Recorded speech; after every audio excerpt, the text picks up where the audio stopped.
Hello दोस्तों, free online teaching one में आपका स्वागत है। तो हम आगे बढ़ते हुए कक्षा 10वीं गणित प्रश्न बैंक अध्याय 5 समांतर श्रेणी के सभी ऑब्जेक्ट टाइप प्रश्न हल सहित देखेंगे।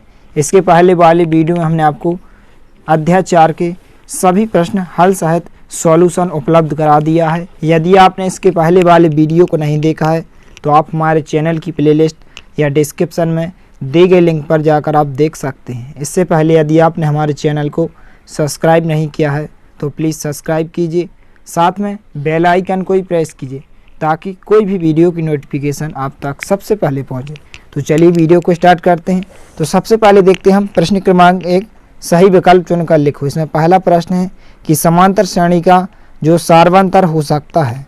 तो यहाँ पर जो सार्वंतर हो सकता है वो धनात्मक भी हो सकता है, ऋणात्मक भी हो सकता है और शून्य भी हो सकता है। तो इसका राइट आंसर क्या हो जाएगा? आपका डी नंबर का ऑप्शन आपका सही हो जाएगा, सभी। इसके बाद देखते हैं दूसरा प्रश्न कि एपी जो समांतर श्रेणी होती है -10, -6, -2 डैश का सार्वंतर होगा। तो आइए इस प्रश्न को हम समझते हैं। तो आपको अच्छे से ध्यान से समझना है। तो इसको हम रफ में हल करके देखते हैं कि इसका आंसर क्या आता है। तो यहाँ पर आपको सार्वंतर ज्ञात करना है। तो यहाँ पर आपको एक समांतर श्रेणी दी गई है कि एपी जो है -10, -6, -2 इसका सार्वंतर जो डी होता है वो ज्ञात करना है। तो कैसे ज्ञात करते हैं? दूसरे पद में से पहले पद को हम घटा देते हैं। तो दूसरा पद यहाँ पर क्या है? -6, -6 में से हम -10 को घटा देंगे तो माइनस चिन्ह लगाएंगे, -10 जाके था। इसके बाद यहाँ पर इसको हल करेंगे तो -6 जाके था, यहाँ पर माइनस माइनस का प्लस हो जाएगा, +10 भी जाके। तो इसके बाद यहाँ पर आप देख सकते हैं कि प्लस के 10 है, माइनस के 6 हैं, तो यहाँ पर प्लस के 4 बचेंगे। तो सार्वंतर जो डी होता है वो कितना हो जाएगा? 4 हो जाएगा। तो आपका सी नंबर का ऑप्शन आपका सही हो जाएगा, ये आपका आंसर हो जाएगा।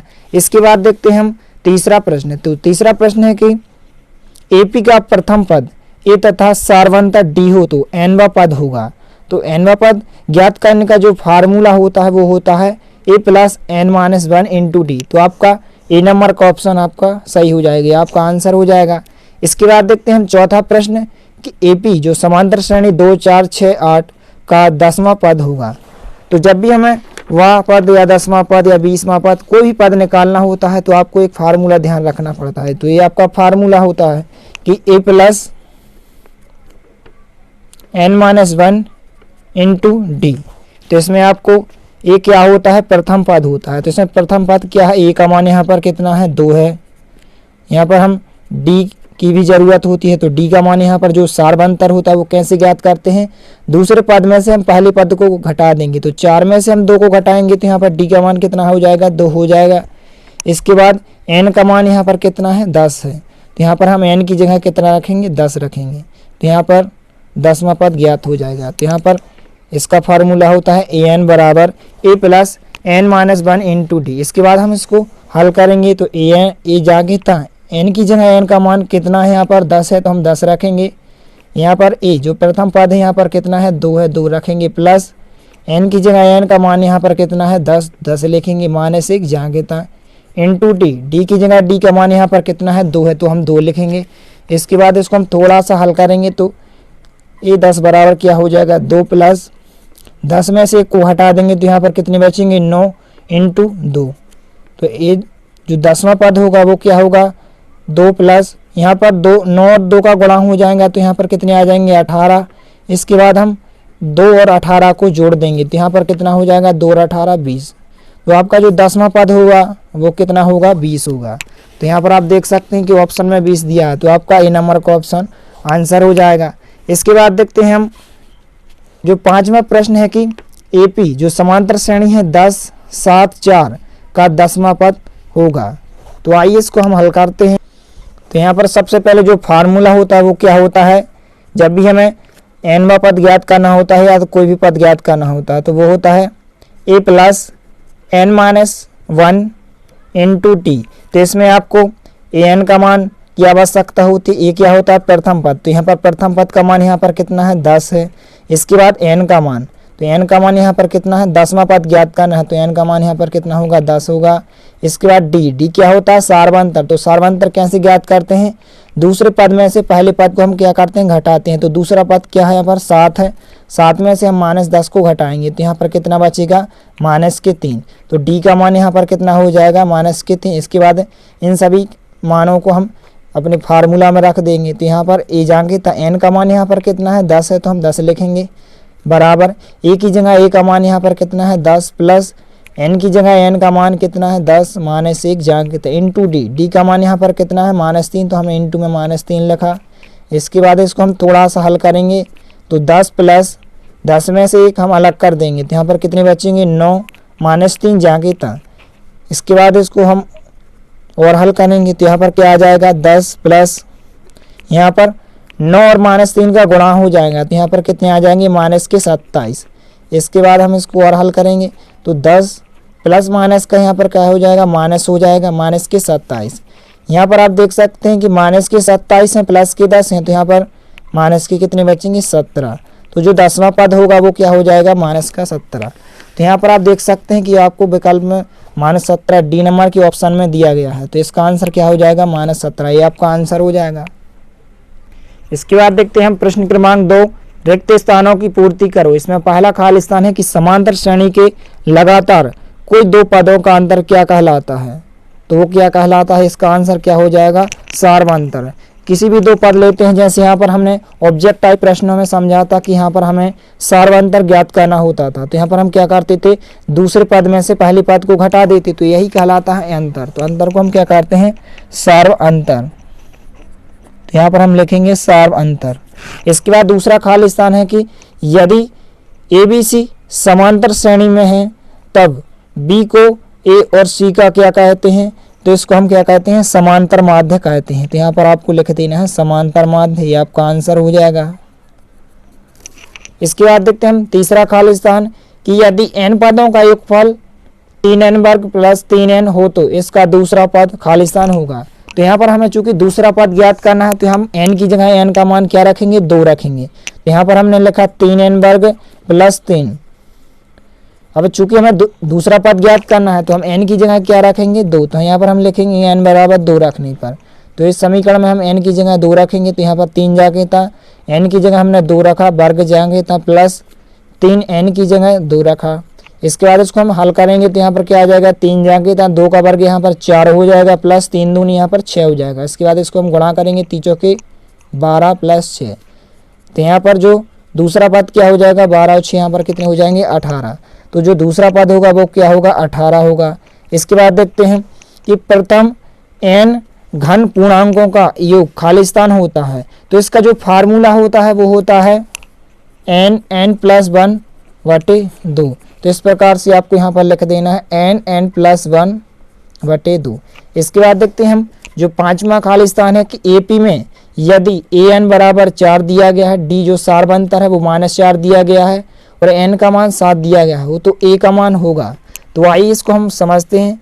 तो यहाँ पर A हमें ज्ञात करना है, तो एक फार्मूला होता है कि हमें जब भी n पद ज्ञात करना होता है तो इसका फार्मूला होता है A plus n minus 1 into D.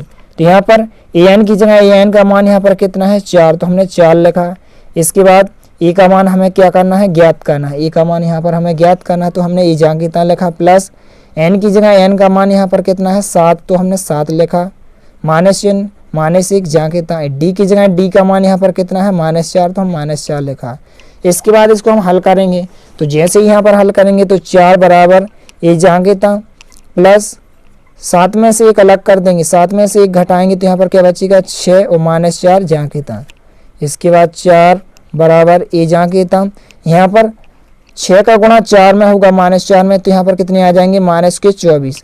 इसके बाद 4 जहाँ के था, -24 का पक्षांतर हम इस तरफ करेंगे तो प्लस के 24 हो जाएंगे, बराबर क्या बचेगा, A बचेगा।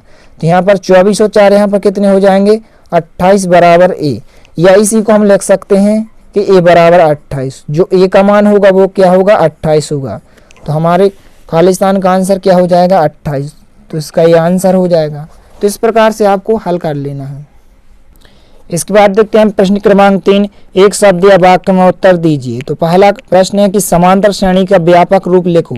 तो जो समांतर श्रेणी का व्यापक रूप होता है वो इस प्रकार का होता है कि A, A plus D comma A plus 2d, इसी प्रकार से ए प्लस 3d, इसी प्रकार से हम डैश डैश डैश आगे तक a plus n minus 1 into d तक। तो इस प्रकार से समांतर श्रेणी का व्यापक रूप होता है, इसको आपको अच्छे से याद कर लेना है। इसके बाद देखते हैं दूसरा प्रश्न कि प्रथम n प्राकृतिक संख्याओं का योगफल लिखो। जो योगफल ज्ञात करने का जो फार्मूला होता है प्रथम n प्राकृतिक संख्याओं का, वो होता है n प्लस 1 अपॉन 2।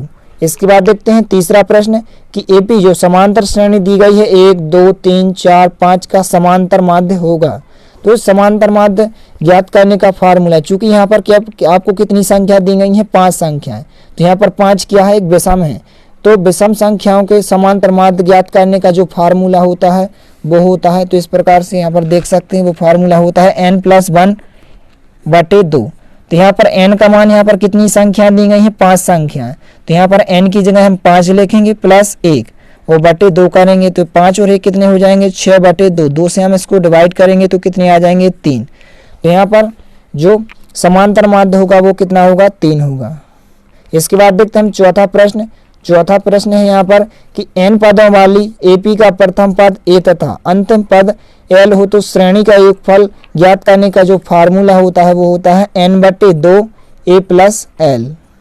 तो इस प्रकार से आपको इस फार्मूला को भी अच्छे से ध्यान रखना है। इसके बाद देखते हैं हम पांचवा खाली स्थान कि समांतर श्रेणी -9 -5 -1 का अंतिम पद 67 है। तो श्रेणी में पदों की संख्या कितनी होगी, तो यहाँ पर हमें पदों की संख्या ज्ञात करनी है। तो यहाँ पर आइए समझते हैं, हम इसको रफ में हल करके देखते हैं। तो यहाँ पर जो फार्मूला होता है n पदों का योगफल ज्ञात करने का या nवा पद ज्ञात करने का फार्मूला होता है कि an बराबर a plus n minus 1 into D. तो यहाँ पर आपको an यहाँ पर क्या होता है, an यहाँ पर अंतिम पद होता है, अंतिम पद। इसके बाद a जो होता है वो होता है प्रथम पद,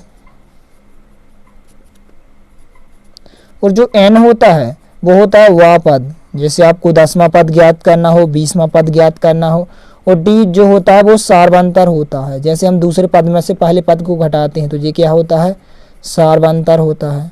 तो हमें इसमें इतने मानों की ज़रूरत होती है। जैसे यहाँ पर हमें क्या ज्ञात करना है, पदों की संख्या ज्ञात करनी है कि इसमें कितने पद होंगे। तो यहाँ पर आप देख सकते हैं कि यहाँ पर मान क्या क्या दिया गया है। ए का मान यहाँ पर कितना होगा, पहला प्रथम पद क्या होगा, -9। इसके बाद डी जो सार्वंतर होगा वो क्या होगा, दूसरे पद में से हम पहले पद को यहाँ पर घटा देंगे। तो -5 में से हम -9 को घटाएंगे तो यहाँ पर माइनस चिन्ह, इसके बाद -9 जाके था तो -5 माइनस माइनस यहाँ पर प्लस के 9 हो जाएंगे। तो यहाँ पर जो सार्वंतर होगा वो क्या हो जाएगा, प्लस के 4 हो जाएंगे। इसके बाद यहाँ पर आपको दिया गया है अंतिम पद। तो अंतिम पद क्या होता है, an होता है। तो यहाँ पर an का मान कितना दिया गया है, 67 दिया गया है। इसके बाद हमें जो n का मान है वो हमें पदों की संख्या ज्ञात करनी है। तो हम यहाँ पर इस फार्मूला में इन सभी मानों को रखते हैं, इसके बाद हमारा n का मान निकल कर आएगा। तो यहाँ पर देखते हैं हम an की जगह an का मान यहाँ पर कितना है, 67 है, तो हमने 67 लिखा, बराबर जाके था। प्रथम पद यहाँ पर कितना है, -9, तो हमने -9 लिखा, प्लस चिन्ह जाके था।